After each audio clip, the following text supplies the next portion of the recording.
அஸ்ஸலாமு அலைக்கும். இன்னைக்கு எங்கள் வீட்டில் என்ன செஞ்சுருக்கோம் அப்படின்னா, மாங்காய் ஊறுகாய் தாங்க செஞ்சேன். இது வந்து நான் வந்து தயிர் சாதத்துக்கும், சாம்பார் சாதத்துக்கும் செஞ்சேன். ரொம்ப டேஸ்ட்டாக சூப்பராக இருந்துச்சு 2க்குமேட்டு. இப்போ நான் அதான் எப்படி செய்யுது சொல்லிட்டு பார்க்கலாம். நான் வந்து ஒரு மண் பாத்திரம் வச்சுருக்கேன். இது நல்லா காஞ்சதுக்கப்புறம் இதில் ஒரு 2, 3 ஸ்பூன் எண்ணெய் வந்து ஊற்றிக்கிறேன்.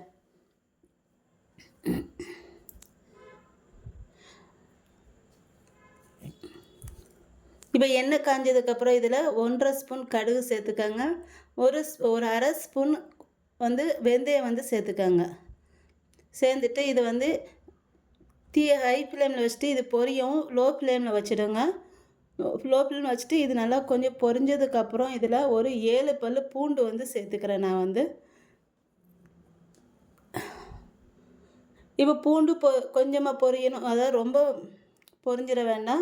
லைட்டாக இதை பூண்டு போட்டு இந்த மாதிரி வறுத்து விட்டுட்டு இதில் வந்து ஒரு 10 காஞ்ச மிளகாய் வந்து நான் வந்து சேர்த்துக்கிறேன்.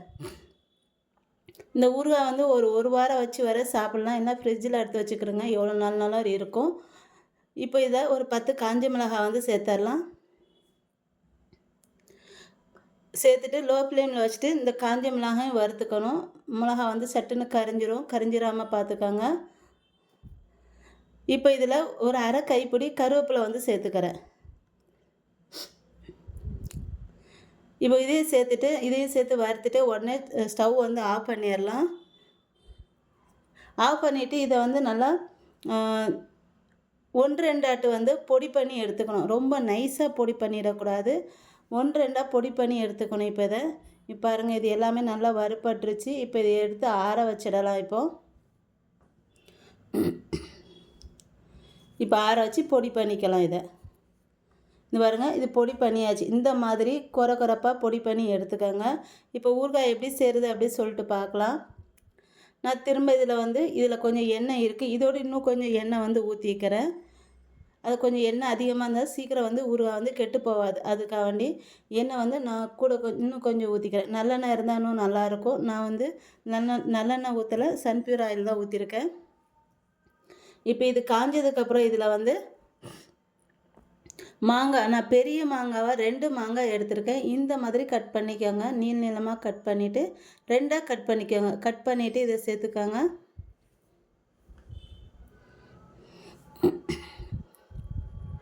சேர்த்துட்டு இதில் தேவையான அளவு உப்பு சேர்த்துக்கோங்க. சேர்த்துட்டு இது வந்து எண்ணெயிலேட்டு நல்லா தண்ணியெல்லாம் விட்டுறாதீங்க. தண்ணி விடாமல் தேவையான அளவு உப்பு சேர்த்துட்டு இந்த எண்ணெயிலே நல்லா இந்த மாங்காய் வந்து வதக்கிக்கணும்.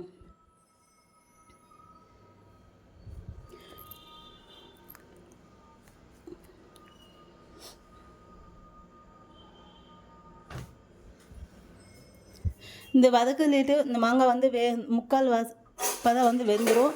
அதுக்கப்புறம் மசாலாலாம் சேர்த்ததுக்கப்புறம் இன்னும் குறைய வெந்துடும். அதனால் இப்போ அடுத்து வந்து இதில் கொஞ்சம் கருவேப்பிலை வந்து சேர்த்துக்கிறேன்.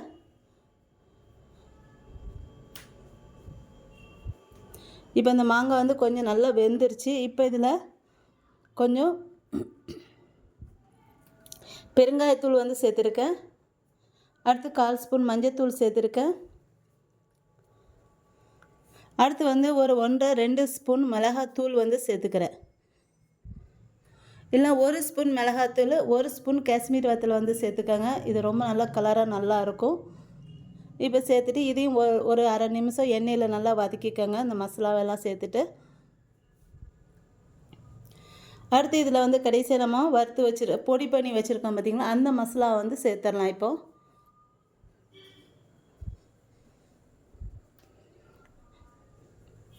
இப்போ இந்த மசாலா சேர்த்தாச்சு. இந்த மசாலா சேர்த்ததுக்கப்புறம் ஒரு நிமிஷம் நல்லா கிளறி விட்டுக்கோங்க. தண்ணி கொஞ்சம் கூட சேர்ந்துடக்கூடாது, பார்த்துக்கோங்க. ஏன்னா ஊறுகாய் வந்து சீக்கிரம் கெட்டு போயிடும்.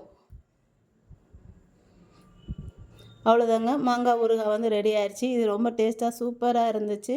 கண்டிப்பாக நீங்களும் ட்ரை பண்ணி பாருங்கள். இந்த வீடியோ உங்களுக்கு பிடிச்சிருந்தால் லைக் அண்ட் கமெண்ட் ஷேர் பண்ணிக்கோங்க. என்னோடய சேனலை மறக்காமல் சப்ஸ்கிரைப் பண்ணிக்கோங்க.